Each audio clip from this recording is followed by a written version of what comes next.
اعوذ باللہ من الشیطان الرجیم بسم اللہ الرحمن الرحیم الف لام میم ذالک الکتاب لا ریب فیہ صدق اللہ العظیم۔ الف لام میم حروف مقطعات ہیں جن کے بارے میں عرض کر چکا ہوں۔ ذالک الکتاب لا ریب فیہ، یہ وہ کتاب ہے اس میں کوئی شک نہیں۔ الکتاب اس لیے کہا گیا ہے کہ قرآن مجید کی پیشین گوئیاں اور خوشخبریاں سابقہ کتابوں میں موجود تھیں، اور چونکہ اس سورہ مبارکہ میں اصل خطاب کا رخ جو ہے وہ ہے سابقہ امت مسلمہ کی طرف، تو ذالک کتاب نہیں کہا گیا، ذالک کتاب لا ریب فیہ نہیں، ذالک الکتاب یہ وہ کتاب ہے، کتاب موعود ہے جس کی پیشین گوئیاں تورات اور انجیل میں موجود تھیں۔ لا ریب فیہ، اس میں کوئی شک نہیں۔ حرف اورا ریب نئے، تبدیل نئے، یہی الفاظ آئے ہیں سورہ سجدہ کے شروع میں بھی، الف لام میم تنزیل الکتاب لا ریب فیہ رب العالمین، لا ریب فیہ من رب العالمین، فیہ ھدی للمتقین۔ فیہ دونوں طرف مل سکتا ہے، لا ریب فیہ اسے معانقہ کہتے ہیں، لا ریب فیہ پڑھیں گے تو ہدن سے شروع کر دیں گے، لا ریب پر ختم کر دیں گے تو فیہ ہدن للمتقین، یہ دونوں معنی درست ہوں گے۔ آپ کو مل جائے گا جو قرآن شریف لے کر بیٹھے ہوئے ہیں کہ حاشیے میں معانقہ نمبر 1 لکھا ہوا ہے، معانقہ عند المتاخرین۔ ہدن للمتقین یہ ہدایت ہے، رہنمائی ہے اہل تقویٰ میں جو بچنا چاہیں۔ تقویٰ کا اصل مفہوم سمجھ، بقا یقین، کسی کو بچانا، تقویٰ خود بچنا۔ جن لوگوں کے اندر فطرت سلیمہ ہوتی ہے ان میں اخلاقی حس موجود ہوتی ہے، وہ بری چیز سے بچنا چاہتے ہیں، بھلی کو حاصل کرنا چاہتے ہیں۔ وہ لوگ ہیں کہ جو گویا کہ اس قرآن کا اصل مخاطب ہے، وہی اس سے استفادہ کر سکیں گے۔ الذین یؤمنون بالغیب، اب ان کے کچھ اوصاف، یہ اصل میں بہت زیادہ واضح ہوتا ہے تعویل خاص کے اعتبار سے کہ دیکھ لو درخت کو اپنے پھل سے پہچانتے ہیں، اس قرآن کے پھل موجود ہیں نا، یہ ابو بکر اور عمر اور عثمان اور علی کون ہیں؟ یہ جو مہاجرین آئے ہیں چل کر، مدینے والوں دیکھو یہ کون ہیں، ان کی شخصیتیں کیا ہیں، ان کا کردار کیا ہے، ان کے اوصاف کیا ہے، یہ کس درخت کے پھل ہیں، یہ اس بینہ کے پھل ہیں، یہ اس ذکرہ کے پھل ہیں۔ بینہ رسول من اللہ یتلو صحفا مطہرۃ فیہا کتب قیمہ، یہ اس شجرہ مبارکہ کے پھل ہیں، دیکھ لو ان کے کیا شب و روز ہیں۔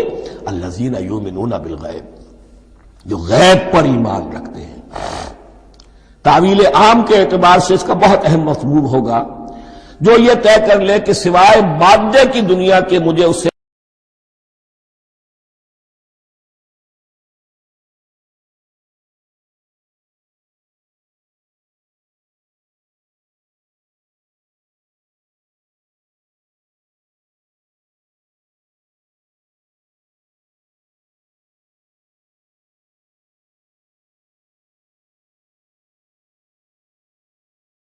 جو اصل حقیقت ہے وہ مستور ہے، نگاہوں سے چھپی ہوئی ہے۔ سامنے جو کچھ نظر آ رہا ہے،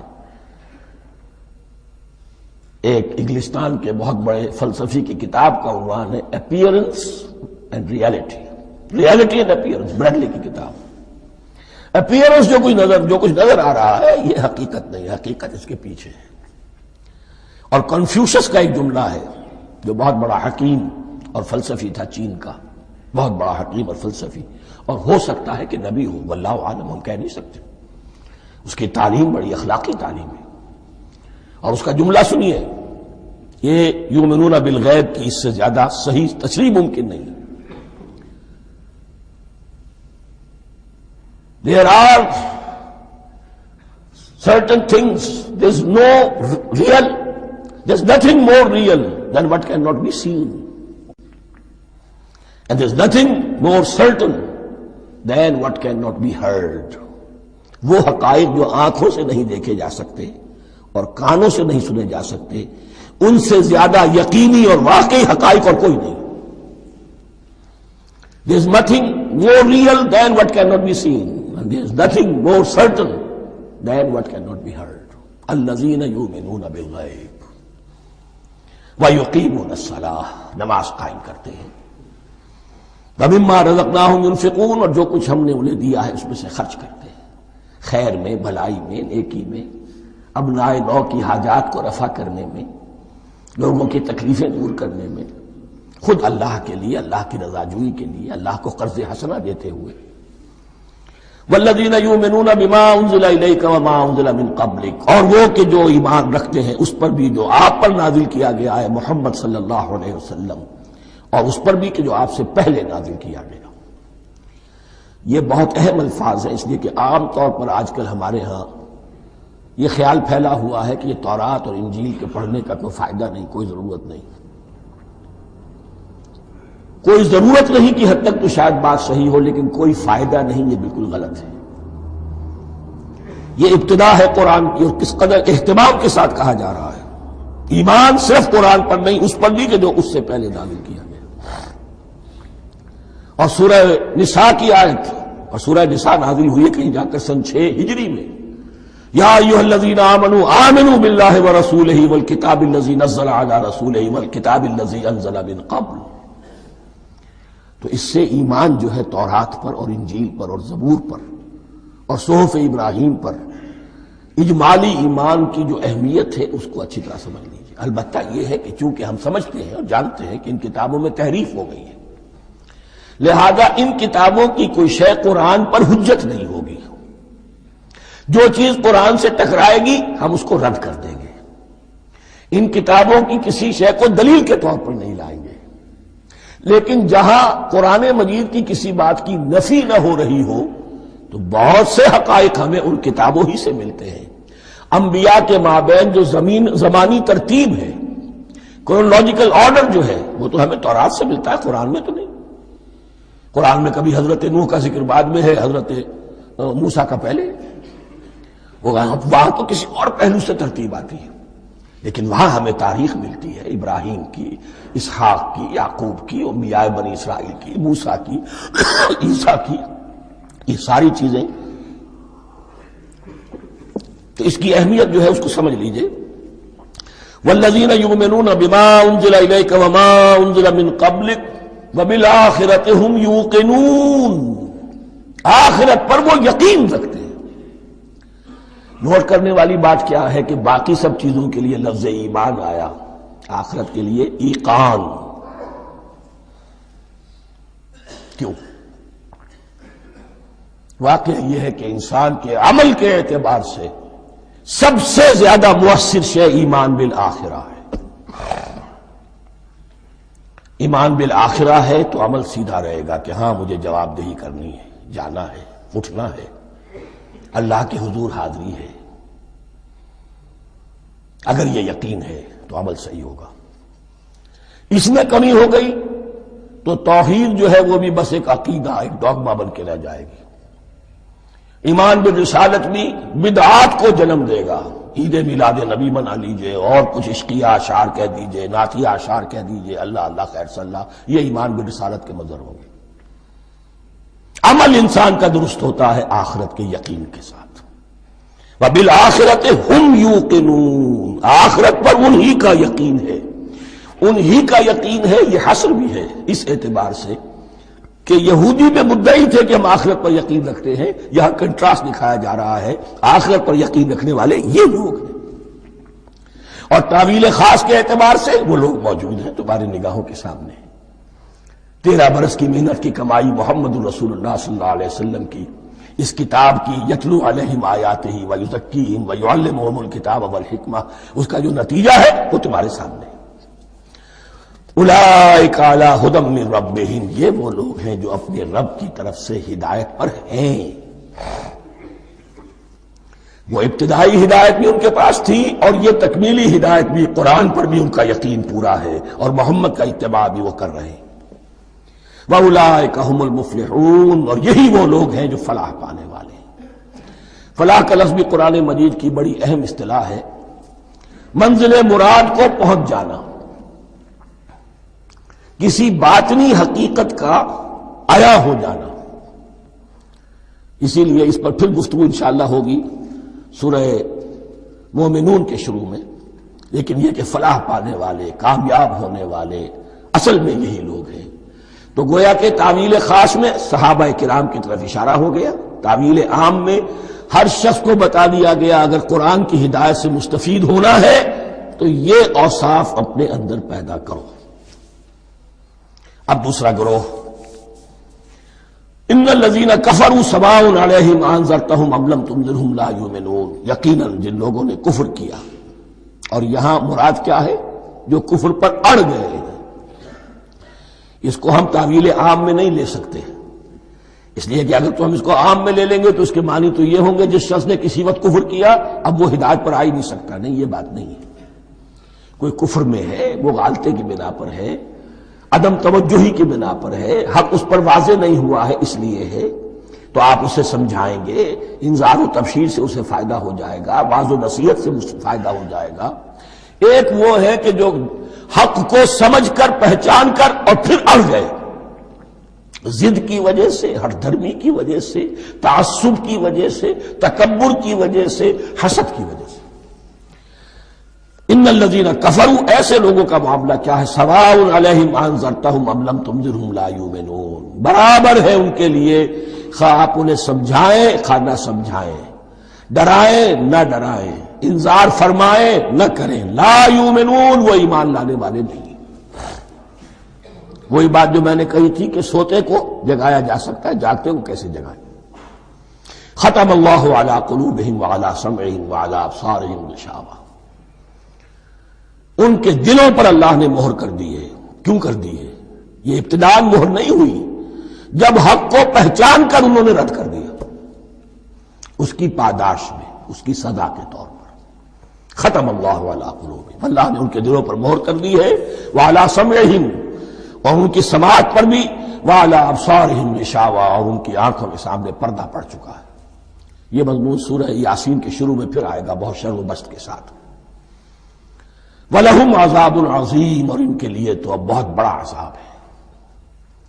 یہ دوسرا گروہ ہو گیا، ایک رکوع میں دو کو سمیٹ لیا گیا، کل ابھی 7 آیتیں ہوئی ہیں۔ ایک وہ گروہ جس نے قرآن مجید کی دعوت سے صحیح استفادہ کیا، ان میں طلب ہدایت کا مادہ موجود تھا، ان کی فطرتیں سلیم تھیں، ان کے سامنے دعوت آئی، قبول کی، اور قرآن کے بتائے ہوئے راستے پر چلے۔ وہ گلے سرسبد ہیں، وہ شجرہ قرآنی کے نہایت مبارک اور مقدس، وہ اس کے پھل ہیں۔ ایک گروہ وہ ہے جس نے حق کو پہچانا لیکن اس کو رد کر دیا اپنے تعصب یا ہٹ درمی کی وجہ سے۔ ان کا ذکر آ گیا بہت اختصار کے ساتھ، اس لیے کہ ان کا ذکر آپ کو بہت تفصیل سے مکی صورتوں میں ملے گا۔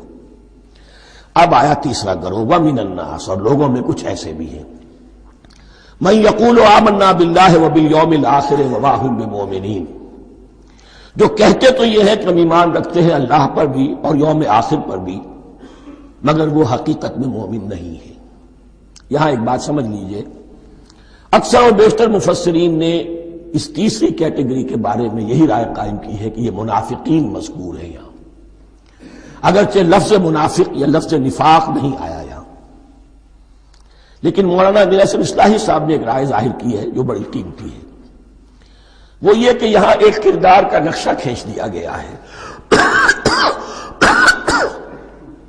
غور کرنے والے غور کر لیں، دیکھ لیں، جس پر بھی وہ چسپاں ہو جائے۔ اور بالفعل جب یہ آیات نازل ہو رہی تھیں تو دو طبقات پر یہ کردار نگاری جو ہے، یہ جو شخصیت کا ہیولہ کھینچا جا رہا ہے، وہ دو کے اوپر راست آ رہا تھا۔ ایک علماء یہود، وہ بھی کہتے تھے کہ ٹھیک ہے محمد جو کہہ رہے ہیں، ہم بھی اللہ کو مانتے ہیں، آخرت کو بھی مانتے ہیں، اسی لیے یہاں رسالت کا ذکر نہیں ہے۔ بھئی ہم محمد ہی کو نہیں مانتے نا صلی اللہ علیہ وسلم، باقی اگر 1.25 لاکھ نبی آئے ہیں تو باقی 1.25 لاکھ کو تو ہم مانتے ہیں، ایک محمد کو نہیں مانا، ایک عیسیٰ کو نہیں مانا، بس۔ تو ہمیں بھی مانا جانا چاہیے کہ ہم بھی مسلمان ہیں۔ ایک یہ ان کی رائے ہے، اور واقعہ یہ ہے کہ یہاں اس طریقے کا تذکرہ ہو رہا ہے کہ جس سے ان کا کردار بھی جھلک رہا ہے، روح سخن ان کی طرف جا رہا ہے۔ مجھے یاد ہے اپنی 10ویں جماعت کے زمانے میں دہلی میں نے دیکھا تھا کہ نوٹ سرکس وہاں کا ایک بڑی مارکیٹ ہوتی تھی، تو جوتے کی دکان پہ بہت بڑا جوتا لٹکایا ہوا تھا، بہت بڑا، اور لکھا تھا free to whom it fits, جس کے پاؤں میں یہ ٹھیک ٹھیک آ جائے وہ لے جائے اس کو۔ تو یہ free to whom it fits ہے، ایک کردار ہے۔ اب یہ کردار جس کے اوپر بھی فٹ بیٹھ جائے، ان میں یقیناً زیادہ تو غلبہ یہی ہے جو مفسرین کی رائے ہے، منافقین کا معاملہ جو ہو رہا ہے، لیکن یہ کردار بعین نہیں فٹ بیٹھ رہا ہے یہود کے علماء پر۔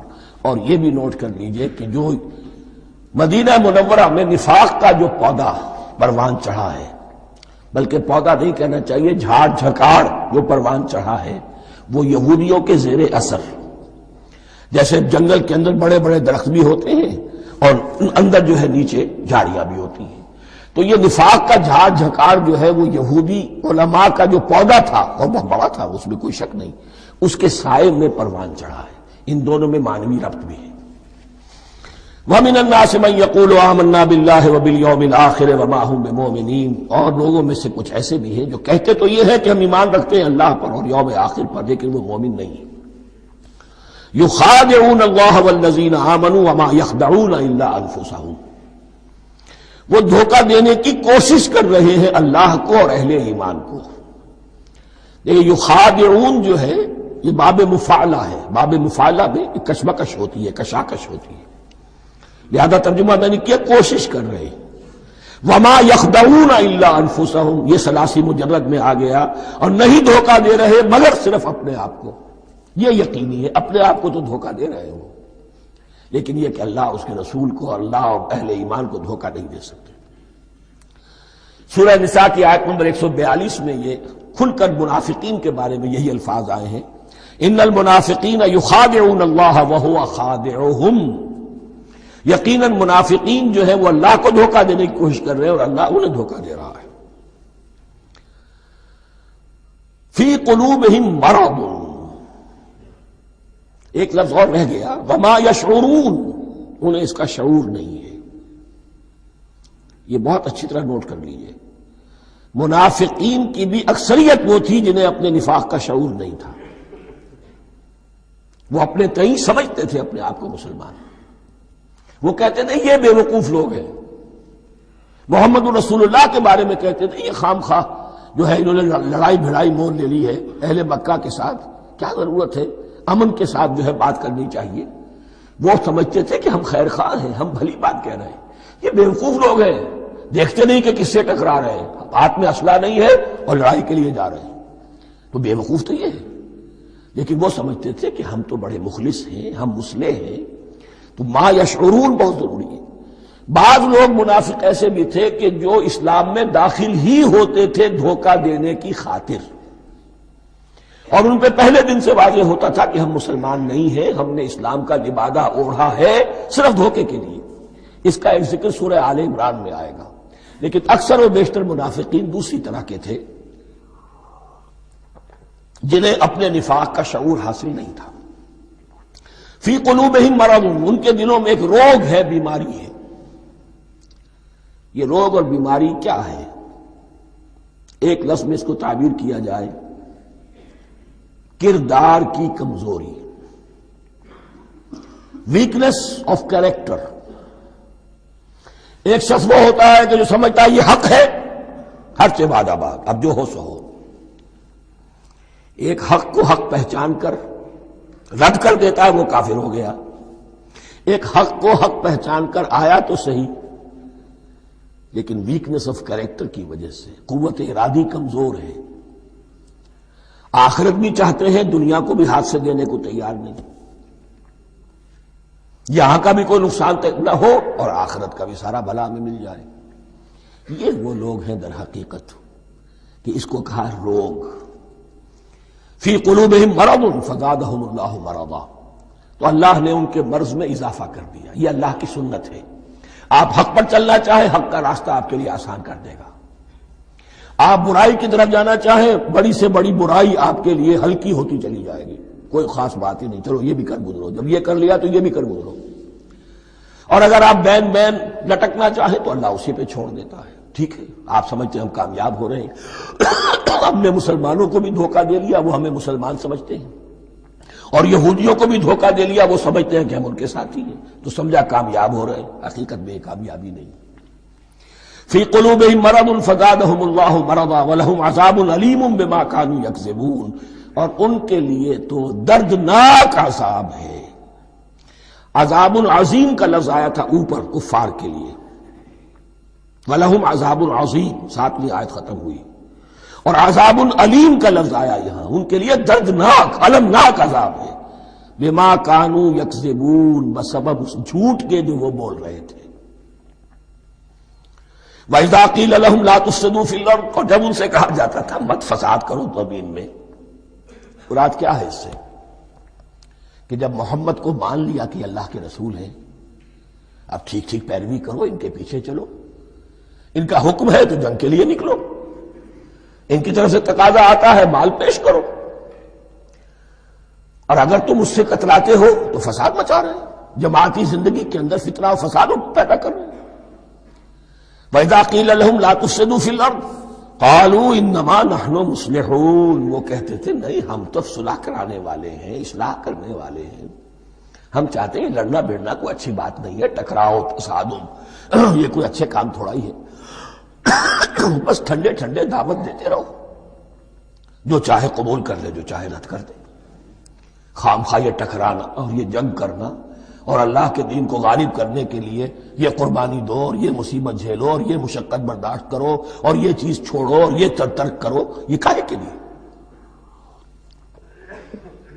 وَإِذَا قِيلَ لَهُمْ لَا تُفْسِدُوا فِي الْأَرْضِ قَالُوا إِنَّمَا نَحْنُ مُصْلِحُونَ أَلَا إِنَّهُمْ هُمُ الْمُفْسِدُونَ وَلَٰكِن لَا يَشْعُرُونَ، آگاہ ہو جاؤ کہ وہی ہے مفسد، فساد پھیلانے والے، اس لیے کہ محمد رسول اللہ کی دعوت ہے زمین میں اصلاح کے لیے، اس اصلاح کے لیے کچھ آپریشن کرنا پڑے گا، مریض اس درجے کو پہنچ چکا ہے کہ آپریشن کے بغیر اس کی شفا نہیں ہوگی، اب اگر تم اس کے راستے میں رکاوٹ بنتے ہو تو در حقیقت تم فساد مچا رہے ہو لیکن تمہیں اس کا شعور نہیں۔ الا انہم ہم المفسدون ولکن لا یشعرون، پھر دیکھیے نوٹ کیجئے شعور نہیں ہے، شعوری نفاق اور شے ہے، غیر شعوری نفاق ہے کہ جس کا یہ سارا تذکرہ ہو رہا ہے۔ وَإِذَا قِيلَ لَهُمْ آمِنُوا كَمَا آمَنَ النَّاسُ، اور جب ان سے کہا جاتا ہے ایمان لاؤ جیسے دوسرے لوگ ایمان لائے، آخر دیکھو دوسرے یہ اہل ایمان ہیں، جب بلاوا آتا ہے فوراً لبیک حاضر ہوتے، جو بھی ہو، یہ تم جو ہے آخر تم نے اور روش اختیار کی۔ وَإِذَا قِيلَ لَهُمْ آمِنُوا كَمَا آمَنَ النَّاسُ قَالُوا أَنُؤْمِنُ كَمَا آمَنَ السُّفَهَاءُ، وہ کہتے ہیں کہ کیا ہم ایمان لائے جیسے یہ بے وقوف لوگ ایمان لائے، انہیں تو اپنے نفع کی فکر، نہ نقصان کی فکر، نہ خطرات کا کوئی خیال، نہ اندیشوں کا کوئی گمان، جان جائے مال جائے، اولاد کو چھوڑ دیں، گھر بار چھوڑ کے آ گئے ہیں، ان سے بڑے بے وقوف کون ہوں گے؟ بال بچے چھوڑ آئے ہیں کفار مکہ کے رحم و کرم پر، سرداران قریش جو چاہے ان کے ساتھ کریں، تو یہ تو بے وقوف لوگ ہیں۔ آج کل آپ کہتے ہیں ایسے ہی لوگوں کو فینیٹکس ہیں، یہ فینیٹکس ہیں، دیکھ بھال کر چلنا چاہیے، دائیں بائیں دیکھ کر چلنا چاہیے، نفع نقصان کا خیال کر کے چلنا چاہیے، چاہے حق ہے ٹھیک ہے، لیکن بہرحال اپنی مصلحتوں کو بھی اور اپنی اہل و عیال کی مصلحتوں کو بھی دیکھنا چاہیے۔ یہ لوگ تو معلوم ہوتا ہے کہ بالکل دیوانے ہو گئے، فینیٹکس ہو گئے۔ وَإِذَا قِيلَ لَهُمْ آمِنُوا كَمَا آمَنَ النَّاسُ قَالُوا أَنُؤْمِنُ كَمَا آمَنَ السُّفَهَاءُ أَلَا إِنَّهُمْ هُمُ السُّفَهَاءُ وَلَٰكِن لَا يَعْلَمُونَ، آگاہ ہو جاؤ کہ وہی بے وقوف ہے لیکن انہیں علم نہیں ہے۔ وہ صادق الایمان جو ایمان کی ہر تقاضے کو پورا کرنے کے لیے ہر وقت حاضر ہیں، ان سے بڑا عقل مند کوئی نہیں، ان سے بڑا سمجھدار کوئی نہیں۔ انہوں نے یہ جان لیا ہے کہ اصل زندگی آخرت کی زندگی ہے، یہ نہیں ہے، یہ تو عارضی ہے، کل نہیں آج ختم ہو جائے، آج نہیں ابھی ختم ہو جائے، کیا فرق پڑے گا؟ جانا تو ہے، اب نہیں تو کل، کل نہیں تو پرسوں، جانا تو ہے۔ تو عقل تو ان کے اندر ہے۔ الا انہم ہم السفہاء ولکن لا یعلمون واذا لقوا الذین آمنوا قالوا آمنا، اور جب یہ ملتے ہیں ان سے جو اہل ایمان ہیں تو کہتے ہیں ہم بھی ایمان رکھتے ہیں۔ اب یہ ان دونوں پر آئے گا۔ عام جو یہودی تھے وہ بھی کہتے تھے کہ ہم بھی تو آخر اللہ کو مانتے ہیں، آخرت کو مانتے ہیں، اور منافق تو تھے ہی جو رسول کو بھی مانتے تھے۔ وَإِذَا خَلَوْا إِلَىٰ شَيَاطِينِهِمْ، اور جب یہ اپنے شیطانوں کے پاس خلوت میں ہوتے ہیں، اور یہاں شیاطین سے مراد ہیں اہل کتاب یہود کے علماء، ان کے سردار، یا عبداللہ ابن ابی جو منافقین مدینہ کا سردار تھا۔ اگر وہ کبھی ملامت کرتا ہے، دیکھو تم تو معلوم ہوتا ہے بالکل مسلمانوں میں شامل ہی ہو گئے پوری طرح سے، تمہیں کیا ہو گیا، تم ہر بات مان رہے ہو۔ اب انہیں یہ کچھ نہ کچھ اپنی وفاداری کا یقین دلانے کے لیے کہنا پڑتا تھا، نہیں ہم انہیں بیوقوف بنا رہے ہیں، ہم ان سے ذرا تمسخر کر رہے ہیں، ہم ہیں آپ کے ساتھ ہی، آپ فکر نہ کریں۔ اسی لیے یہ دو منہ ہونا، نفق کہتے ہیں سرنگ کو جس کے دو دروازے ہوتے ہیں، باقی زیر زمین ہے۔ نافقہ گوہ کا بل ہے کہ دو دروازے رکھتا ہے، دو اس کے منہ رکھتا ہے کہ ادھر سے اگر کتا داخل ہو جائے شکار کے لیے تو ادھر سے نکل بھاگے، ادھر سے آئے تو ادھر سے نکل بھاگے۔ تو دو منہ انسان، یہ در حقیقت جس کو پھر سورہ نساء میں کہا گیا لا الہ ہؤلاء ولا الہ ہؤلاء، نہ ادھر کے ہیں نہ ادھر کے، مذبذبین بین ذالک، اس کے درمیان مذبذب ہو کر رہ گئے۔ یہ شیطان کا لفظ یہاں سمجھ لیجئے، اس کے دو رائے ہیں کہ یہ شطنہ سے بنا ہے یا شات سے بنا ہے، شین الف توئے یا شین طا نون۔ شطنہ کے معنی تباعدا، کو بہت دور ہو گیا، شیطان سے مراد جو اللہ کی رحمت سے بہت دور ہو گیا۔ اور شاتا یشیتو کے معنی ہے احترق غضبا وحسدا، کوئی شخص غصے اور حسد کے اندر جل رہا ہو، وہ شاتا یشیتو ہے۔ اس سے فعلان کے وزن پر، رحمان کے وزن پر، غضبان کے وزن پر شیطان، یعنی وہ کہ جو حسد اور غضب کی آگ میں جل رہا ہے۔ تو یہ ایک تو شیطان وہ ہے کہ جو جنات میں سے ہے، جس کا نام عزازیل تھا پہلے، اب ہم اسے ابلیس کے نام سے جانتے ہیں، وہ ایک شیطان ہے، جنی ہے۔ پھر یہ کہ جو بھی اس کے پیروکار ہیں دنیا میں، انسانوں میں سے ہوں یا جنات میں سے ہوں، وہ بھی شیاطین ہیں۔ اسی طرح اہل کفر، اہل زیغ کے جو بڑے بڑے سردار ہوتے ہیں، ان کو بھی شیطان سے تعبیر کیا گیا۔ وَإِذَا خَلَوْا إِلَىٰ شَيَاطِينِهِمْ قَالُوا إِنَّا مَعَكُمْ، اور جب وہ خلوت میں ہوتے ہیں، علیحدگی میں ہوتے ہیں اپنے شیاطین کے پاس، سرداروں کے پاس، کہتے ہیں ہم تو آپ کے ساتھ ہیں، انما نحن مستہزئون، یہ تو ہم ان مسلمانوں کو بیوقوف بنا رہے ہیں، ان سے استہزاء کر رہے ہیں، تمسخر کر رہے ہیں۔ ہم تمسخر میں کہہ دیتے ہیں کہ ہم بھی آپ کے ساتھ ہیں، آمنا۔ اللہ یستہزئ بہم ویمدہم فی طغیانہم یعمہون، حقیقت کیا ہے کہ اللہ ان کا مذاق اڑا رہا ہے اور ان کو ڈھیل دے رہا ہے کہ وہ اپنے عقل کے اندھے پن میں بڑھتے چلے جائیں۔ اللہ تعالیٰ جیسا میں نے عرض کیا رسی دراز کرتا ہے، کوئی شخص غلط راستے پر جانا ہے تو جاؤ بھائی، فوراً تو نہیں پکڑتا، اگر فوراً پکڑ لے تو سیدھا ہو جائے گا، چلتے جائے، جہاں جانا چاہتے ہو جاؤ۔ تو ان کو بھی رسی دراز کر رہا ہے اللہ، لیکن یہ کہ اللہ یستہزئ بہم، یہ سمجھتے ہیں کہ مسلمانوں کا مذاق اڑا رہے ہیں، اصل میں مذاق ان کا اڑ رہا ہے اللہ کے نزدیک۔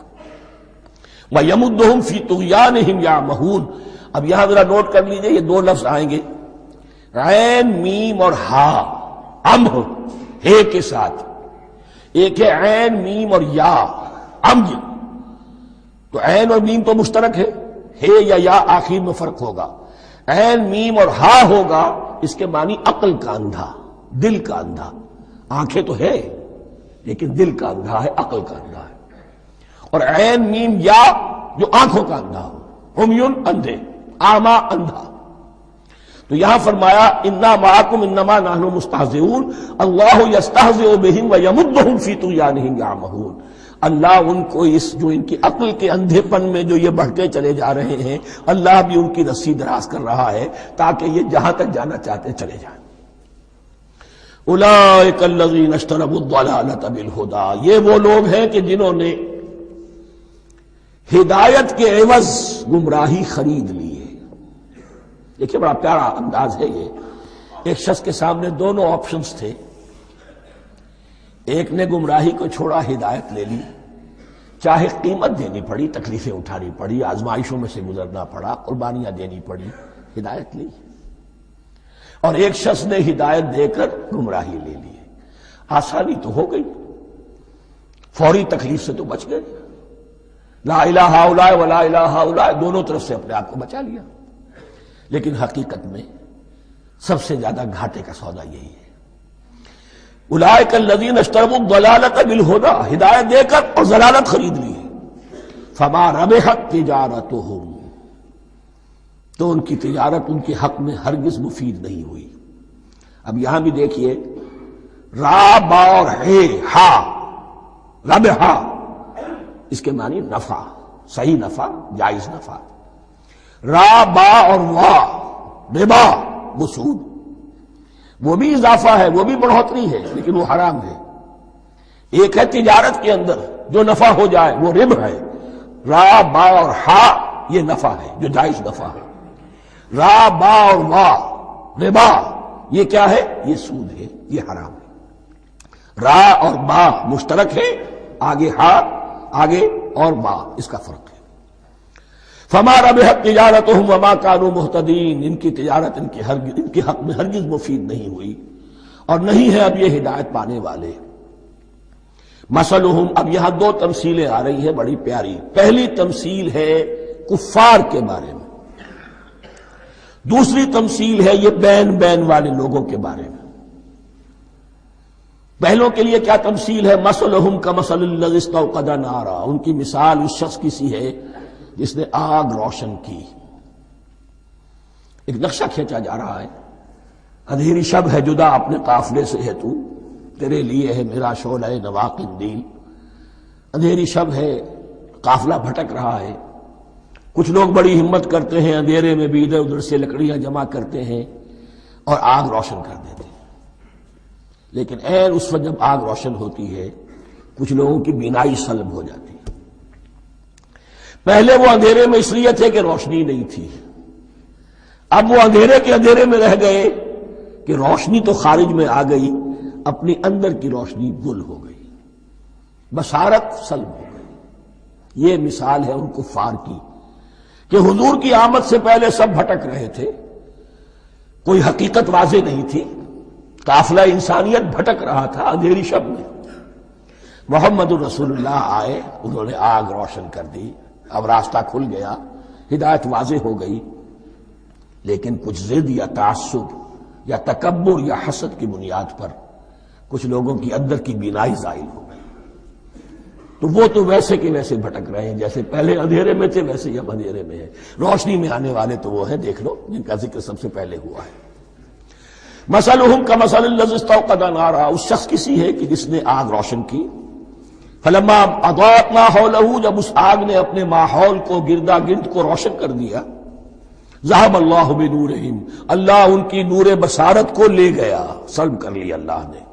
وترکہم فی ظلمات لا یبصرون، اور چھوڑ دیا انہیں ان اندھیروں کے اندر کہ وہ کچھ نہیں دیکھتے.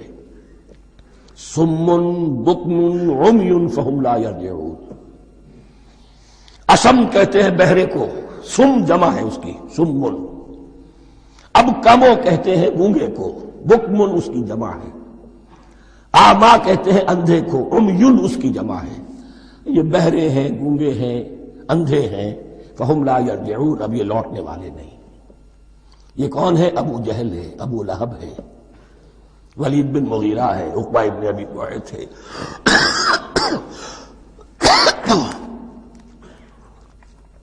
یہ سب کے سب ابھی زندہ ہیں جب یہ آیات نازل ہو رہی ہیں.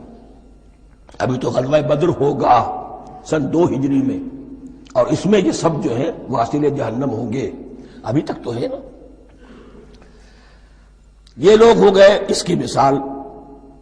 مثلہم کمثل الذی استوقد نارا فلما اضاءت ما حولہ ذهب اللہ بنورہم وترکہم فی ظلمات لا یبصرون صم بکم عمی فہم لا یرجعون. اب دوسری مثال، او کصیب من السماء، یا بڑی زور کی بارش برس رہی ہے آسمان سے، فیہ ظلمات، اس میں اندھیرے بھی ہیں، ورعد، اور گرج ہے، وبرق، اور بجلی چمک رہی ہے. یجعلون اصابعہم فی اذانہم من الصواعق حذر الموت، کچھ لوگ ہیں کہ جو اپنی انگلیاں اپنے کانوں کے اندر ٹھوسے ہوئے ہیں کہ وہ جو کڑک ہے اس سے ان کی جانیں نہ نکل جائیں، موت نہ آ جائے۔ کڑکا ایسا ہے کہ اس کڑکے سے بچنے کے لیے اپنی انگلیاں اپنی کانوں میں ٹھوس رکھی ہیں، حذر الموت، موت کے خوف سے۔ واللہ محیط بالکافرین، اللہ ایسے کافروں کا احاطہ کیے ہوئے، بچ کر کہاں جائیں گے۔ یکاد البرق یخطف ابصارہم، قریب ہے کہ بجلی ان کی نگاہوں کو لے جائے، ان کی بینائی کو سلب کر لے۔ کلما اضاء لہم، لیکن ہوتا کیا ہے، جب ذرا روشنی ہوئی تو چل لیے۔ مشوا فیہ، بجلی چمکی، کچھ نظر آ گیا دائیں بائیں تو کچھ تھوڑا سا چل لیے۔ وَإِذَا أَظْلَمَ عَلَيْهِمْ، اور جب تاریکی ان پر طاری ہو گئی، قاموا، کھڑے کے کھڑے رہ گئے۔ یہ نقشہ ہے ان کا کہ ایک طرف بارش ہو رہی ہے، قرآن مجید ہے، آسمان سے نازل ہو رہا ہے، یہ ماہ مبارکہ ہے، یہ کتاب مبارکن ہے، لیکن یہ کہ اس کے ساتھ کڑکے ہیں، گرج ہے، کفر سے مقابلہ ہے، کفر کی طرف سے دھمکیاں ہیں، اندیشے ہیں، خطرات ہیں، امتحانات ہیں، آزمائشیں ہیں۔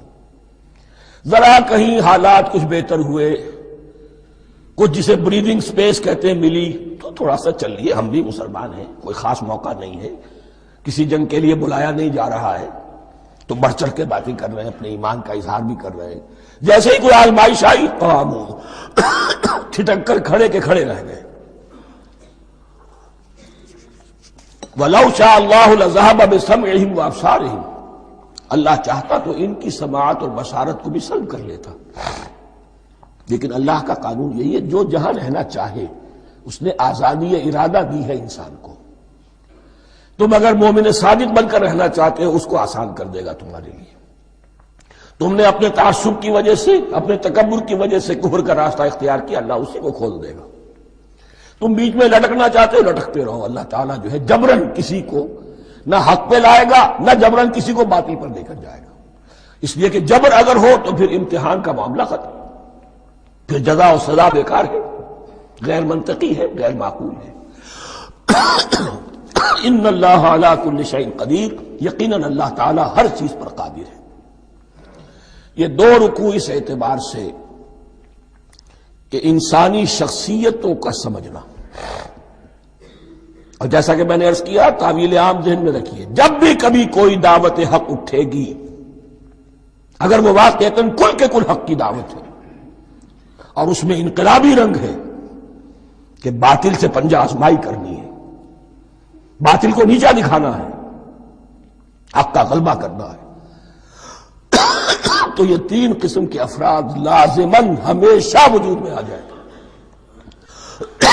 ان کو پہچاننا، ان کے کردار کی جو اصل جو اس کے پیچھے پس منظر ہے، اس کو جاننا بہت ضروری ہے۔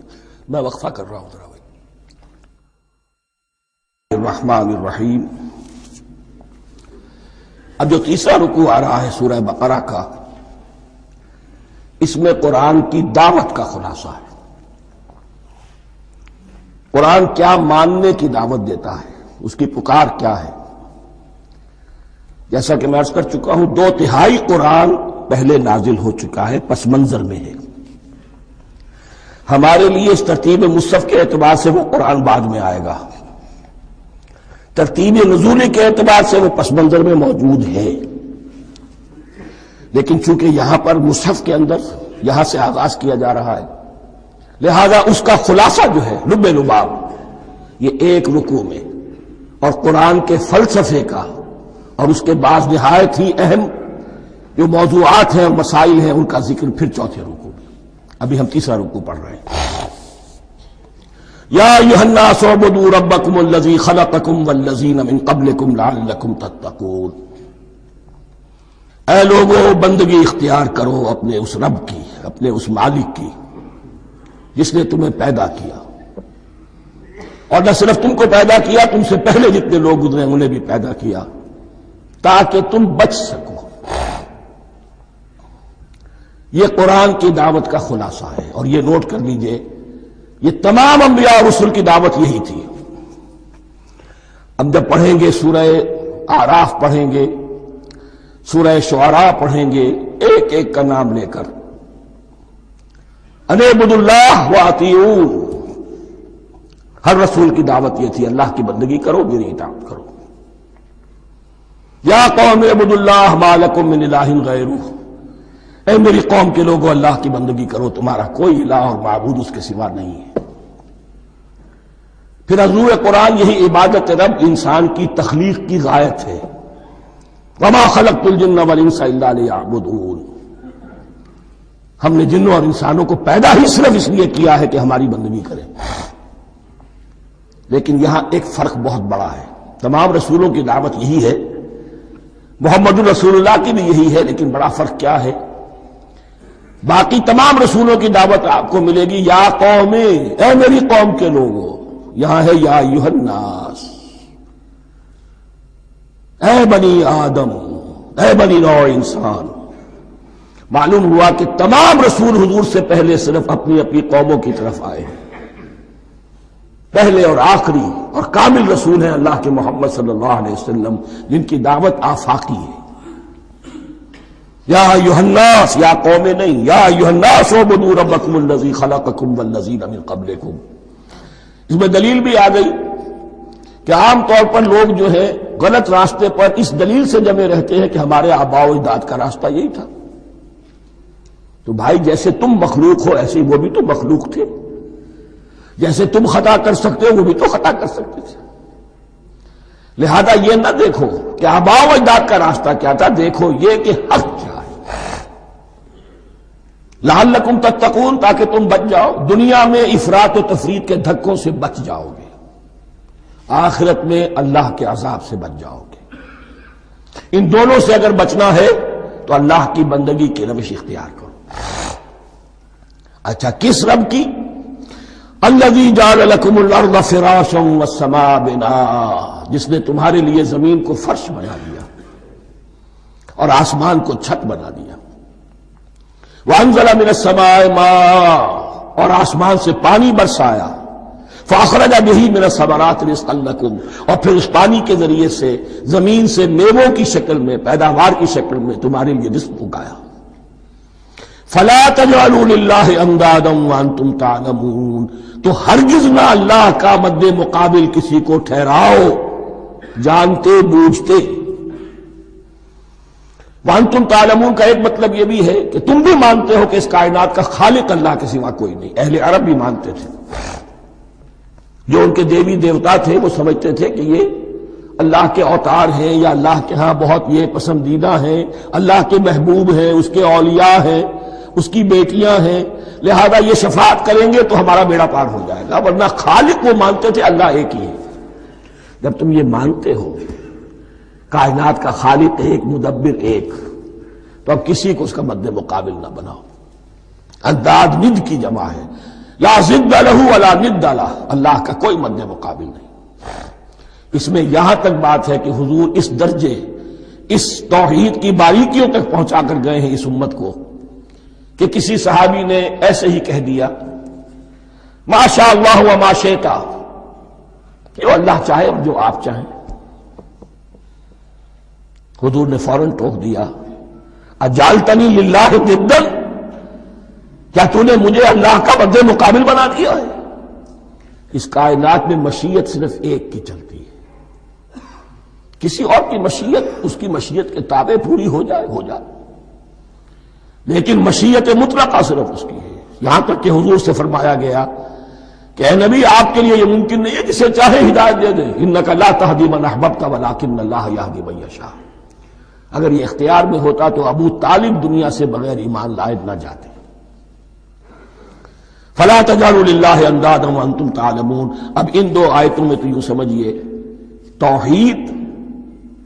توحید نظری بھی اور توحید عملی بھی۔ توحید عملی کیا ہے؟ بندگی صرف اسی کی ہو۔ اب آیا ہے رسالت کا معاملہ، وَإِن كُنتُمْ فِي رَيْبٍ مِّمَّا نَزَّلْنَا عَلَىٰ عَبْدِنَا، اگر تمہیں رسالت محمدی پر شک ہے صلی اللہ علیہ وسلم، اس کے کیا معنی ہے؟ کہ تمہیں اس قرآن کے بارے میں شک ہے جو ہم نے اپنے بندے پر نازل کیا ہے۔ اگر ہے شک فی الواقع، وَإِن كُنتُمْ فِي رَيْبٍ، اگر تمہیں واقعتاً شک ہے مما نزلنا علی عبدنا، اس پر جو ہم نے اپنے بندے پر نازل فرمایا ہے، فاتوا بسورۃ من مثلہ، تو لے آؤ اس جیسی ایک ہی صورت۔ یہ ہم کل پوری تفصیل سے دیکھ چکے ہیں کہ برسبیل تنزل یہاں پہنچے ہیں۔ پہلے 2 آیتیں میں نے آپ کو سنائی تھی، اس میں پورے قرآن کی مثال لانے کا چیلنج کیا گیا۔ پھر ایک آیت سنائی جس میں 10 صورتیں ہی لے آؤ۔ اب آخری درجے میں ایک صورت ہی بنا لا، اور ایک صورت تو سورۃ العصر کے مساوی بھی ہو سکتی تھی، سورۃ الکوثر کے مساوی بھی ہو سکتی تھی۔ وَادْعُوا شُهَدَاءَكُم مِّن دُونِ اللَّهِ إِن كُنتُمْ صَادِقِينَ، اور بلا لو اپنے سارے مددگاروں کو اللہ کے سوا، جن ہوں انس ہوں۔ اس لیے کہ قریش کا خیال یہ تھا کہ جو شعراء ہوتے ہیں ان کے پاس جن ہوتے ہیں، وہ جن انہیں سکھاتے ہیں، ورنہ عام آدمی تو یہ شعر نہیں کہہ سکتا۔ تو تمہارا اگر کوئی گمان ہے کوئی جنات سکھانے والے ہیں، کوئی انسان ہے، خطیب ہے، شعراء ہے، ادیب، سب کو جمع کرو۔ ان کنتم صادقین، اب یہ ہے بہت ہی، جس کو میں نے کل کہا تھا آپ کو یاد ہوگا، قرآن کا انداز کیا ہوتا ہے کہ وہ اپنے اندر جھانکنے کی دعوت دیتا ہے۔ یہ گویا کہ آنکھوں میں آنکھیں ڈال کر یہ کہا جا رہا ہے کہ حقیقت میں تمہیں کوئی شک نہیں ہے، یہ تم بات بنا رہے ہو صرف، اگر واقعتاً شک ہے تو آؤ میدان میں۔ حقیقت یہ ہے کہ تمہیں شک نہیں ہے، اگر تم سچے ہو فاتو بصورت من مثلہ، تو اس جیسی ایک ہی صورت بنا لاؤ۔ فَإِن لَمْ تَفْعَلُوا، اب ذرا انداز دیکھیے تحدی کا اور چیلنج کا، پھر اگر تم یہ نہ کر پاؤ وَلَن تَفْعَلُوا، اور ہرگز نہیں کر سکو گے، یہ چیلنج کون دے سکتا ہے؟ اللہ کے سوا کوئی نہیں دے سکتا۔ یہ انداز کسی کتاب کا نہیں ہے، ذَلِكَ الْكِتَابُ لَا رَيْبَ فِيهِ، یہ کسی کا نہیں ہے۔ فَإِن لَمْ تَفْعَلُوا وَلَن تَفْعَلُوا، پھر اگر تم نہ کر پاؤ اور تم ہرگز نہیں کر پاؤ گے، فَاتَّقُوا النَّارَ الَّتِي وَقُودُهَا النَّاسُ وَالْحِجَارَةُ، تو ڈرو اس آگ سے جس کا ایندھن بنیں گے انسان اور پتھر۔ اعدت للکافرین، کافروں کے لیے تیار کر لی گئی ہے، بھڑکا دی گئی ہے۔ پتھروں کا ذکر خاص طور پر کیوں ہے؟ 2 اس کے امکانات ہیں۔ آپ کو معلوم ہے کہ وہ جو پتھر کا کوئلہ ہوتا ہے اس کی آگ بڑی سخت ہوتی تھی، عام جو ہمارا یہ لکڑی کا کوئلہ ہوتا ہے اس کے مقابلے میں۔ اور دوسرے یہ بھی کہ چونکہ انہوں نے جو معبود تراش رکھے تھے وہ پتھر کے ہوتے تھے، تمہارے ساتھ ہی تمہارے ان معبودوں کو بھی جھونکا جائے گا، وہ بھی جلیں گے، تاکہ تمہاری حسرت کے اندر اضافہ ہو۔ ان سے ہم دعائیں مانگا کرتے تھے، ان کے سامنے ماتھے ٹیکتے تھے، ان کے سامنے ڈنڈوت کرتے تھے، ان کو چڑھاوے چڑھاتے تھے۔ اب یہاں گویا کہ ایمان باللہ، توحید، ایمان بالرسالت اور ایمان بالآخرت، فاتقوا النار التي وقودها الناس والحجارة اعدت للكافرین وبشر الذین آمنوا وعملوا الصالحات، اور بشارت دے دیجئے اے نبی ان لوگوں کو کہ جو ایمان لائے اور جنہوں نے نیک عمل کیے، ان لهم جنات تجری من تحتها الانہار، کہ ان کے لیے وہ باغات ہیں کہ جن کے دامن میں ندیاں بہتی ہوں گی۔ لفظی ترجمہ ہوگا جن کے نیچے ندیاں بہتی ہوں گی۔ مراد اس سے کیا ہے؟ عام فطری باغ وہ ہوتے تھے کہ جس میں ذرا اونچائی پر جو ہے درخت لگے ہوئے ہیں اور دامن میں ندی بہ رہی ہے، تو اس سے خود بخود جو ہے وہ اریگیشن، نیچرل اریگیشن ہو رہی ہے، درختوں کے جڑوں تک پانی پہنچ رہا ہے۔ بہرحال ترجمہ آپ لفظی کریں، ان کے نیچے ندیاں بہتی ہوں گی، یا یہ کہ جن کے دامن میں ندیاں بہتی ہوں گی۔ کلما رزقوا منها من ثمرۃ رزقا، جب بھی کبھی انہیں دیا جائے گا کوئی پھل رزق کے طور پر کھانے کے لیے جنت میں، قالوا هذا الذي رزقنا من قبل، وہ کہیں گے یہ تو وہی شے ہے جو ہمیں پہلے بھی ملتی تھی۔ اس کا ایک مفہوم یہ ہے، یہ جو نزل ہے، ابتدائی جو ہے دعوت ہے، ابتدائی ضیافت جو ہوگی اس میں وہی چیزیں کہ جو معروف ہے، جانی پہچانی ہے۔ یہ رمان، یہ دیکھیے یہ انار آ رہا ہے خوبصورت، یہ انگور ہے خوبصورت، یہ نخیل ہے، یہ نخل ہے، یہ رطب ہے، لیکن ذائقے کی کوئی نسبت و تناسب بھی نہیں ہوگا۔ وہ کہیں گے یہ وہی شے ہے جو ہمیں پہلے ملتی تھی، وَأُتُوا بِهِ مُتَشَابِهًا، مشابہ تو ہوگی وہ، لیکن ان کے ذائقے میں زمین و آسمان کا فرق ہوگا۔ اور ایک یہ بھی مفہوم لیا گیا کہ آخرت میں جنت میں بھی وہی میوے ملتے رہیں گے، لیکن ان کا ذائقہ بدلتا رہے گا۔ شکل وہ ہوگی لیکن ذائقہ وہی رہے گا کہ جس سے انسان کی پھر طبیعت بھر جاتی ہے ایک ہی شے کو کھاتے ہوئے۔ وَلَهُمْ فِيهَا أَزْوَاجٌ مُطَهَّرَةٌ، اور ان کے لیے ہوں گے اس میں بہت ہی پاک باز، نہایت پاک کی ہوئی بیویاں ہوں گی.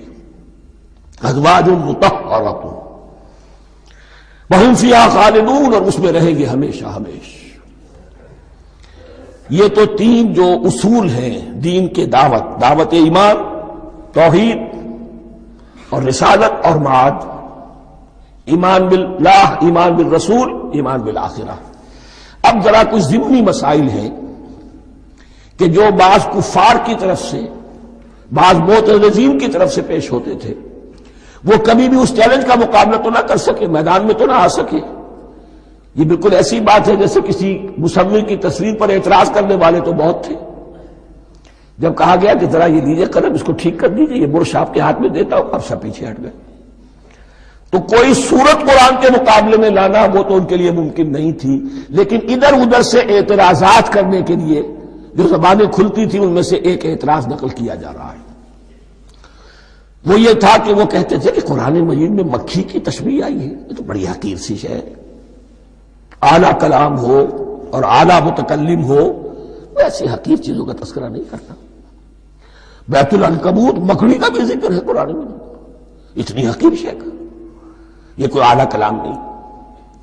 اس کا جواب دیا جا رہا ہے کہ اصل میں کہیں تشبیہ بیان کرنی ہے، تمثیل بیان کرنی ہے، تو دیکھنا یہ کہ جس شے کے لیے تشبیہ دی جا رہی ہے اس کی مناسبت والی شے ہو. شے کوئی بہت حقیر ہے تو کسی عظمت والی شے سے آخر کیسے تشبیہ دی جائے گی؟ وہ تو کسی حقیر شے سے ہی تشبیہ دی جائے گی، تو جو اصل مقصد ہے تشبیہ کا وہ پورا ہوگا.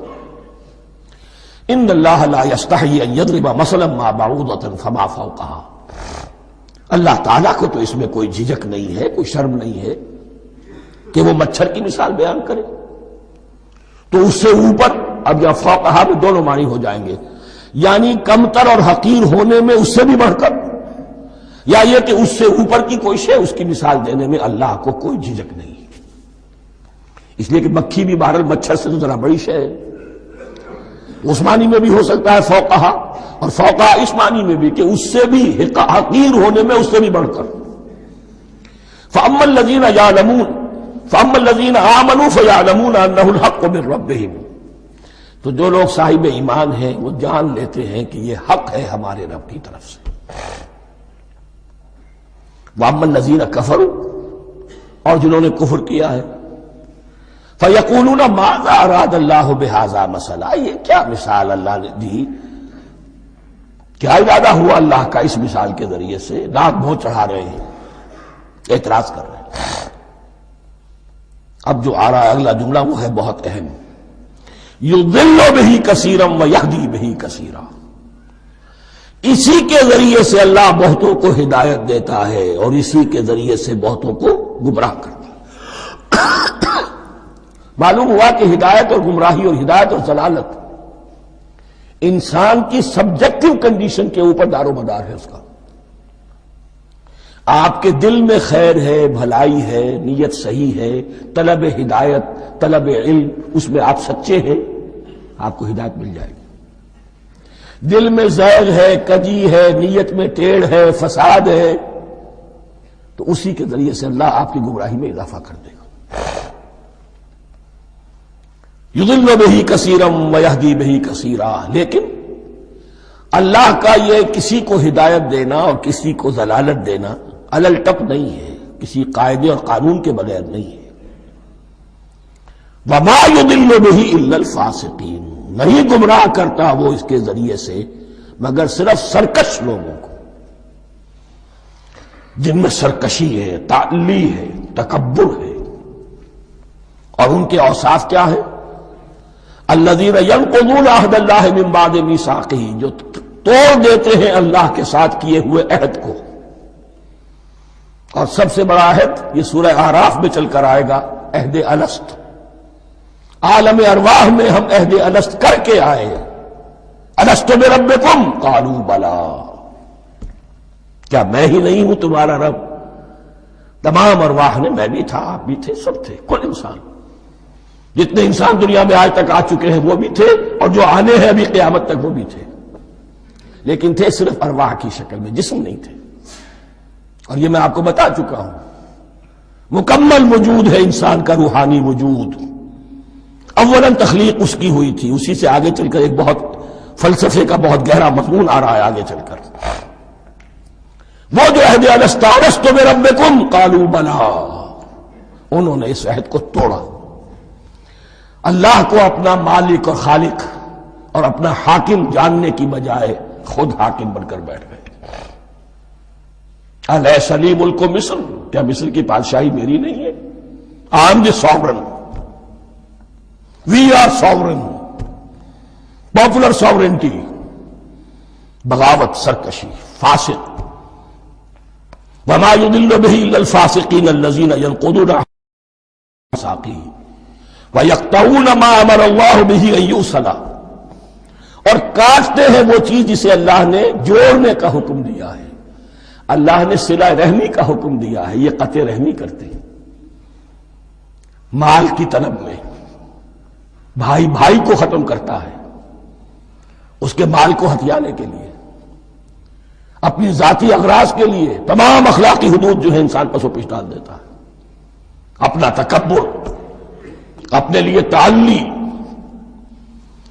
الذین، آپ دیکھیے نوٹ کیجئے، اس میں ہماری شریعت کا فلسفہ یہ ہے، ایک تعلق ہے اللہ کا بندے کے ساتھ، حقوق اللہ، ایک ہے بندوں کا بندوں کے ساتھ، حقوق العباد. اللہ کا حق کیا ہے؟ اسے حاکم اور مالک، اور حاکم سمجھو، الملک سمجھو، خود اس کے بندے بنو. انسانوں کا حق کیا ہے؟ کونوا عباد اللہ اخوانا، سب آپس میں بھائی بھائی اللہ کے بندے بن جاؤ. اور اس میں سب سے اہم ترین رحمی رشتہ ہے، سگے بھائی بہنیں. پھر دادی کے اوپر جا کر وہ کزنز آ جائیں گے، پر دادی پر جا کر اور جمع ہو جائیں گے، یہاں تک کہ آدم و حوا پر تمام انسان جمع ہو جائیں گے. تو رحمی رشتے کی بڑی اہمیت ہے. تو وہ فاسقین کے جو توڑتے ہیں اللہ کے عہد کو، اس کو مضبوطی سے باندھنے کے بعد، وَيَقْطَعُونَ مَا أَمَرَ اللَّهُ بِهِ أَن يُوصَلَ وَيُفْسِدُونَ فِي الْأَرْضِ، انہی دونوں چیزوں کے نتیجے میں زمین میں فساد پیدا ہوتا ہے. یا اللہ کی اطاعت سے باغی ہو گئے، اور یا آپس میں ایک دوسرے کی گردنیں کاٹنے لگے. اولئک هم الخاسرون، یہی لوگ ہیں جو بالآخر خسارے میں، آخری اور دائمی خسارے میں رہنے والے ہیں. کیف تکفرون باللہ وکنتم امواتا، تم کیسے کفر کرتے ہو اللہ کا؟ بڑا پیارا انداز ہے. وکنتم امواتا، تم مردہ تھے، فاحیاکم، تمہیں زندہ کیا، ثم یمیتکم، پھر تمہیں مارے گا، ثم یحییکم، پھر جلائے گا، ثم الیہ ترجعون، پھر تم اس کی طرف لوٹ جاؤ گے، لوٹا دیے جاؤ گے. یہاں وہ بات آ گئی جو آج نگاہوں سے بالکل اوجھل ہو چکی ہے. یہ ہم دنیا میں آنے سے پہلے مردہ تھے، کیا مانی؟ یہ مضمون آ کر اصل میں سورہ غافر یا سورہ مومن میں چل کر اس کی پوری وضاحت ہوگی. لیکن چونکہ یہاں تذکرہ ہو چکا ہے عہد الست کا، ہماری پہلی تخلیق ہوئی عالم ارواح میں، ارواح کی صورت میں، پھر ہمیں سلا دیا گیا. وہ ہماری پہلی موت تھی. مردہ جو ہے معدوم نہیں ہوتا، مردہ ہوتا ہے، بے جان ہوتا ہے، سویا ہوا ہوتا ہے. اور موت کو اور نیند کو تشبیہ دی گئی ہے. پھر ہمیں اس جسد کے ساتھ یہاں زندہ کیا گیا، پھر موت طاری ہوگی، پھر ہمیں زندہ کیا جائے گا. یہ آیت جیسا کہ میں نے عرض کیا بہت بڑی اور بڑی گہری حکمت اور فلسفہ قرآن کی آیت ہے. کیسے اللہ کا انکار کرتے؟ کنتم اموات، تم مردہ تھے، سوئی ہوئی ارواح کی شکل میں تھے. فاحیاکم، تمہیں جگایا اس جسد کے ساتھ، زندہ کیا. ثم یمیتکم ثم یحییکم، پھر تمہیں مارے گا، پھر جلائے گا. ثم الیہ ترجعون، پھر تم اس کی طرف لوٹا دیے جاؤ گے. اور اب اس کے بعد جو آخری آیت ہے، هو الذی خلق لکم ما فی الارض جمیعا، اس نے تمہارے لیے بنایا ہے جو کچھ بھی زمین میں ہے. اس میں خلافت کا مضمون آ گیا. حدیث میں آتا ہے انما الدنیا خلقت لکم وانتم خلقتم للآخرہ، یہ دنیا تمہارے لیے بنائی گئی ہے، تم آخرت کے لیے بنائے گئے ہو. هو الذی خلق لکم ما فی الارض جمیعا، اس لیے کہ اگلی آیت پھر آ رہی ہے خلافت کی آیت. سارا کچھ زمین میں یہ بستر جو بچھایا اور یہ کائنات کو زمین کو سجایا تمہاری خلافت کے لیے.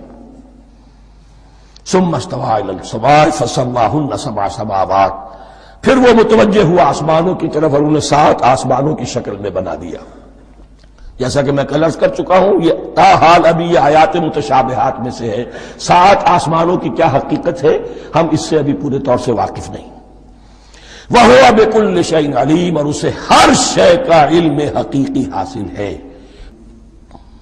وَإِذْ قَالَ رَبُّكَ لِلْمَلَائِكَةِ إِنِّي جَاعِلٌ فِي الْأَرْضِ خَلِيفَةً قالوا وتجعل فيها من يفسد فيها ويسفك الدماء ونحن نسبح بحمدك ونقدس لك قال إني أعلم ما لا تعلمون صدق الله العظيم. رب اشرح لي صدري ويسر لي أمري واحلل عقدة من لساني يفقهوا قولي. جیسا کہ میں نے عرض کیا تھا، سورہ بقرہ کے پہلے 4 رکوع نہایت اہم ہیں، نہایت جامع ہیں. پہلے 2 رکوعوں میں 3 قسم کے انسانوں کی وضاحت کی گئی، 3 قسم کے کردار کے نقشے کھینچ دیے گئے. تیسرے رکوع میں قرآن مجید کی دعوت کا خلاصہ آ گیا. توحید فی العقیدہ، توحید فی العمل، یعنی عبادت اللہ کی، ایمان بالرسالت، قرآن مجید کو منزل من اللہ کلام ماننا. اس میں اگر شک ہے تو جو بھی چیلنج تھا، اگر واقعتاً تمہیں شک ہے، حقیقت میں شک نہیں ہے، لیکن جیسا کہ تم کہہ رہے ہو کہ تمہیں شک ہے تو کوشش کرو اس کے مقابلے کی ایک صورت بنا لاؤ. پھر آخرت، جنت اور دوزخ، ان دونوں کا تذکرہ ہو گیا.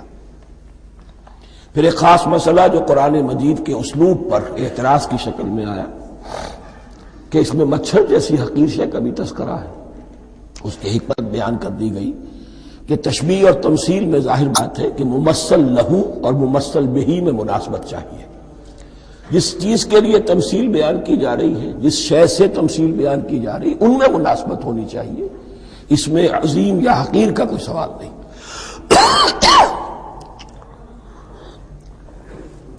پھر یہ بات کہ جن لوگوں کے دلوں میں زیغ ہے، کجی ہے، وہ اس قرآن سے بھی ان کی ضلالت میں، گمراہی میں اضافہ ہوگا. جو لوگ طالب حق ہیں ان کو یہ قرآن مجید ہدایت دے گا. اور کن کو اللہ گمراہ کرتا ہے؟ جو سرکش ہے، جو نمبر 1 اللہ سے جو عہد کر کے دنیا میں آئے تھے اس کی خلاف ورزی کر رہے ہیں اور صلہ رحمی کے بجائے قطع رحمی کرتے ہیں. اس کے بعد ایک بہت اہم فلسفیانہ بات آ گئی اور اسی کے ضمن میں میں نے اصل میں یہ ساری بات دہرائی ہے. میں نے کہا تھا کہ یہ بات واضح ہوگی آگے جا کر سورہ غافر میں. پھر ذہن میں لائیے کہ جب یہ سورت نازل ہوئی ہے سورہ غافر نازل ہو چکی تھی، لہذا یہاں اجمالی تذکرہ ہے، وہاں تفصیلی تذکرہ ہے. اہل جہنم کا قول نقل ہوا ہے، ربنا امتنا اثنتین واحییتنا اثنتین فاعترفنا بذنوبنا فهل الى خروج من سبیل. اے اللہ تو نے 2 مرتبہ ہم پر موت وارد کی، 2 مرتبہ ہمیں زندہ کیا، اب ہم نے اپنے قصور تسلیم کر لیے، تو اب یہاں سے بھی کوئی اور مرحلہ ہے یا نہیں؟ یہاں سے نکلنے کا بھی کوئی راستہ ہے یا نہیں؟ اس سے حقیقت یہ واضح ہوئی، انسان کی تخلیق اول ہوئی عالم ارواح میں، صرف ارواح کی حیثیت سے. اور حدیث میں آتا ہے الارواح جنود مجندہ، لشکروں کی شکل، تمام انسان.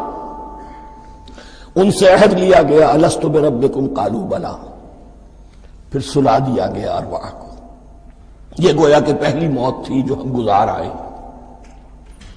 پھر عالم خلق کا مرحلہ آیا. عالم خلق میں یہ تناسل کے ذریعے سے رحم مادر میں جب ایک جنین تیار ہوتا ہے تو ایک حدیث ہے حضرت عبداللہ ابن مسعود سے، 4 مہینے کا جب جنین ہو جاتا ہے تو اس کے بعد وہ روح لا کر اس میں پھونک دی جاتی ہے. یہ گویا کہ احیاء اولا ہو گیا، پہلی مرتبہ کا زندہ کیا جانا، پہلی موت کی نیند سے جگا دیا گیا۔ اے تازہ واردان بساط ہوائے دل، اب ہم اس دنیا میں اس جسد کے ساتھ زندہ ہوئے، اب پھر موت آئے گی، جسد یہی چلا جائے گا جہاں سے آیا تھا، روح جہاں سے آئی تھی وہاں واپس جائے گی۔ ثم یمیتکم ثم یحییکم ثم الیہ ترجعون، پھر تمہیں اللہ کی طرف لوٹا دیا جائے گا۔ یہ ہے بہت گہرا نقطہ فلسفہ دین کا۔ اس کے بعد مضمون شروع ہو رہا ہے خلافت کا، جس کا اجمالی جو ہے تذکرہ تیسرے رکوع کی آخری آیت میں آ گیا۔ هو الذی خلق لکم ما فی الارض جمیعا، زمین میں جو کچھ ہے اے انسانوں تمہارے لیے پیدا کیا گیا۔ اسی کے ساتھ جڑتا ہوا مضمون اب خلافت کا آ رہا ہے۔ وَإِذْ قَالَ رَبُّكَ لِلْمَلَائِكَةِ إِنِّي جَاعِلٌ فِي الْأَرْضِ خَلِيفَةً، اور یاد کرو جب کہ کہا تھا تمہارے رب نے فرشتوں سے، میں بنانے والا ہوں زمین میں ایک خلیفہ۔ اب خلیفہ کی حقیقت کو سمجھیے، خلیفہ کسے کہتے ہیں؟ نائب۔ عام طور پر لوگوں کو مغالطہ ہوتا ہے کہ خلیفہ جانشین جو ہے وہ تو کسی کے موت کے بعد ہوتا ہے، زندگی میں تو نہیں ہوتا۔ لیکن یہاں اصل میں ہمارے لیے بہت آسان ہے، انسان کی جو اصل حقیقت ہے اس دنیا میں اس کو سمجھنے کے لیے یوں سمجھیے کہ ہم آج سے 50 سال پہلے انگریز کے غلام تھے، ہمارا بادشاہ یا ملکہ انگلستان میں تھا یا تھی، دہلی میں وائس رائے ہوتا تھا۔ وائس رائے کا کام کیا ہے؟ جو حکم آیا ہے ہز میجسٹیز گورنمنٹ کا یا ہر میجسٹیز گورنمنٹ کا جو حکم آیا ہے بلا چون و چرا، بغیر کسی تغیر اور تبدل کے نافذ کرے۔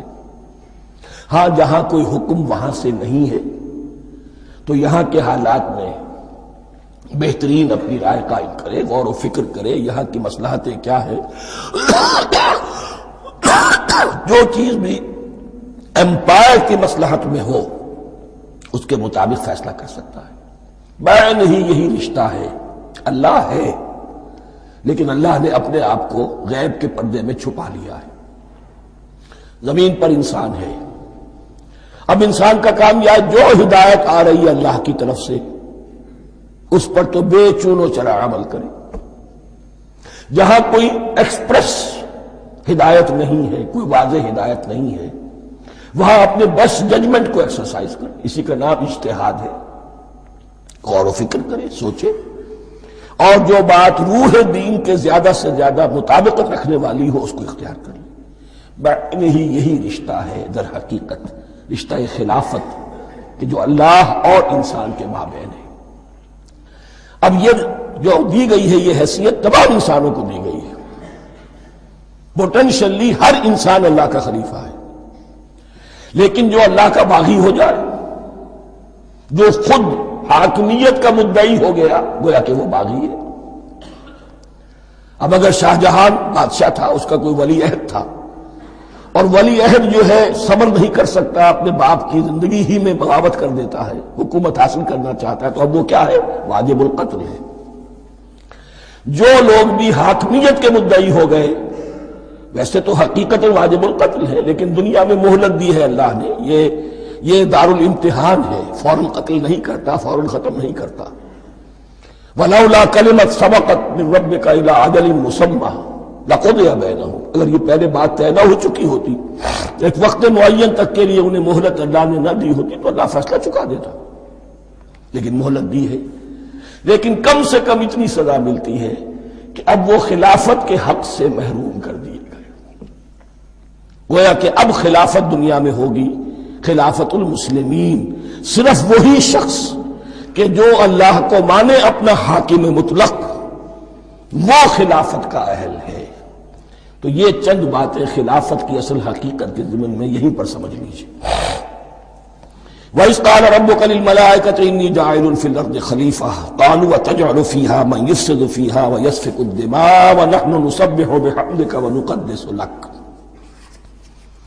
اور یاد کرو جب کہ تمہارے رب نے کہا تھا فرشتوں سے کہ میں زمین میں خلیفہ بنانے والا ہوں، تو انہوں نے کہا کہ کیا تو بنائے گا اس میں جو فساد مچائے گا اس میں اور خوریزی کرے گا. وَنَحْنُ نُسَبِّحُ بِحَمْدِكَ وَنُقَدِّسُ لَكَ، ہم آپ کی تسبیح اور تحمید اور آپ کی تقدیس میں لگے ہوئے ہیں. قَالَ إِنِّي أَعْلَمُ مَا لَا تَعْلَمُونَ، فرمایا میں جانتا ہوں جو تم نہیں جانتے. اب یہاں سوال پیدا ہوتا ہے کہ فرشتوں کو یہ گمان کیسے ہوا، یہ خیال کیسے ہوا؟ دو رائے ہیں اس میں. ایک تو یہ کہ انسان کی تخلیق سے پہلے اس دنیا میں جنات تھے اور انہیں بھی کچھ اللہ نے تھوڑا سا اختیار دیا تھا اور انہوں نے یہاں فساد مچایا. انہیں پر قیاس کرتے ہوئے فرشتوں نے سمجھا کہ انسان بھی پھر زمین میں فساد مچائے گا، خوریزی کرے گا. ایک دوسری اصولی بات یہ کہی گئی ہے کہ خلافت کا لفظ جب استعمال ہوا تو اس کے معنی ہے کہ کوئی نہ کوئی اختیار بھی ملے گا. جنات کے بارے میں خلافت کا لفظ کہیں نہیں آیا، انسان کے بارے میں آ رہا ہے. خلیفہ بالکل بے اختیار نہیں ہوتا، جیسا کہ میں نے عرض کیا جہاں واضح حکم ہے تو اس کی تو تنفیذ، یہاں نہیں ہے وہاں اپنی رائے سے جتنا بھی بہتر سے بہتر سوچ سکتا ہو انسان رائے قائم کرے. یہ اختیار جو ہے ظاہر بات ہے جہاں اختیار ہوگا صحیح استعمال ہونے کا بھی امکان ہے، غلط استعمال ہونے کا بھی امکان ہے. اختیار تو بلکہ یہ کہ آپ کا پولیٹیکل سائنس کا تو ایکسیم یہ ہے authority turns to corrupt and absolute authority corrupts absolutely. تو ٹینڈنسی کرپشن کی ہوتی ہے اختیار کے اندر. اس بنا پر انہوں نے قیاس کیا کہ اس میں فساد ہوگا، خوریزی ہوگی. اللہ تعالیٰ نے فرمایا اپنی حکمتوں سے میں خود واقف ہوں، میں کیوں بنا رہا ہوں یہ میں جانتا ہوں، تم نہیں جانتے.